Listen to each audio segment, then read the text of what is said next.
Hello students. तो student आज मैं डिस्कस करने जा रहा हूं perfectly inelastic collision in two dimensions. Student you are also looking on the screen. Perfectly inelastic collision में होता क्या है, जो टक्कर के पहले सिस्टम का मोमेंटम होता है, टक्कर के पश्चात जो मोमेंटम होता है वो क्या रहता है, कंजर्व रहता है। लेकिन यहाँ पर टक्कर के पश्चात जो गतिज ऊर्जा है सिस्टम की,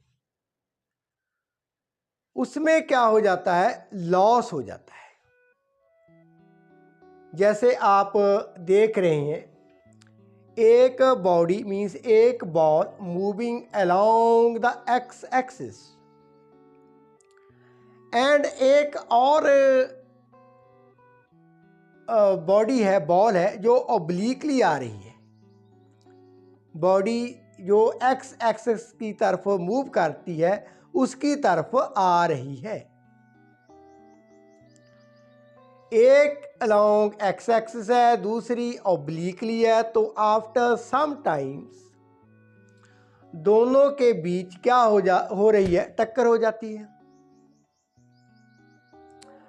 अब टक्कर होने के पश्चात स्टूडेंट्स, तो टक्कर के पश्चात हो क्या रहा है, बॉडी क्या हो जाती है, स्टिक टुगेदर, एक दूसरी के साथ चिपक जाती है। एंड अब ये एक ही बॉडी की तरह बिहेव करती है एंड मूविंग सम वेलोसिटी, दोनों की वेलोसिटी सेम है। मीन्स अब ये एक ही बॉडी की तरह बिहेव करती हैं। सो स्टूडेंट आइए अब इनके ऊपर हम एक डेरिवेशंस कर लेती हैं। नाउ स्टूडेंट मैंने पिक्टोरियली ये एक पिक्चर मीन्स शो की है inelastic collision in two dimensions में। बॉडी ये है, इसकी इनिशियल जो वेलोसिटी है that is u1, making angle theta with the x axis. उसी तरह जो बॉडी बी है, वेलोसिटी है दैट इज u2, ये मूव करती है along x axis. Body A obliquely आ रही है। नाउ स्टूडेंट टक्कर के पश्चात दोनों body stick together and moving with velocity B. X axis के साथ अब एंगल कितना है, दैट इज 5। नाउ स्टूडेंट हमारा सबसे पहला स्टेप है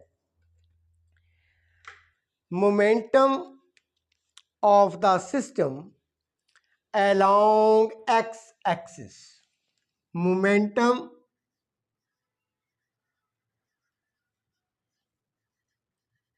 of system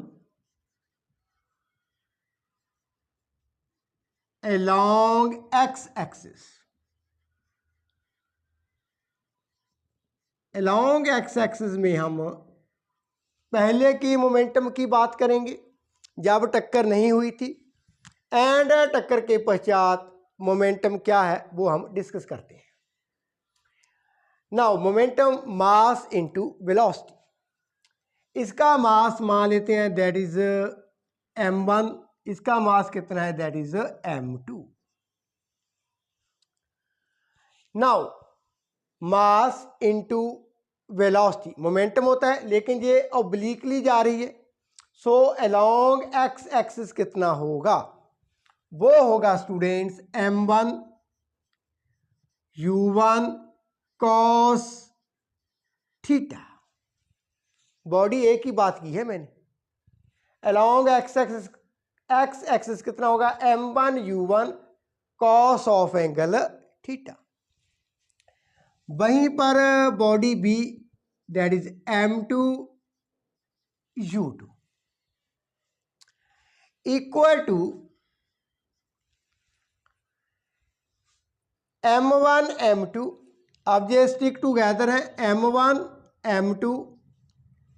so m1 m2 v cos कितना होगा, that is 5, cos 5। m1 plus m2 v cos phi along x-axis. So this is a equation number 1. इसमें हमने क्या किया है, momentum, law of conservation of momentum को apply किया है. Law of conservation of momentum means momentum of the system before the collision and after the collision conserve रहता है. m1 u1 cos theta plus m2 u2 equal to m1 plus m2 v cos phi. अब हम बात करते हैं student momentum of system along y axis. So momentum of the system along y axis. इसमें student क्या है, y axis की तरफ हम बात करें. अब m1 u1 क्या होगा, sine of angle theta. m1 u1 sine theta. ये तो है बॉडी ए का momentum before the collision along y axis.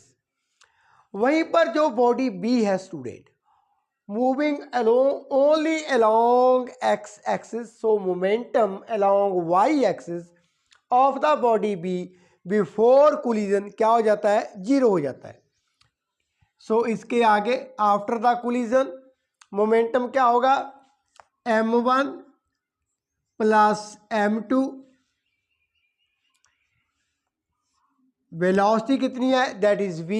Angle कितना है, साइन फाई. ये है हमारी इक्वेशन नंबर 2.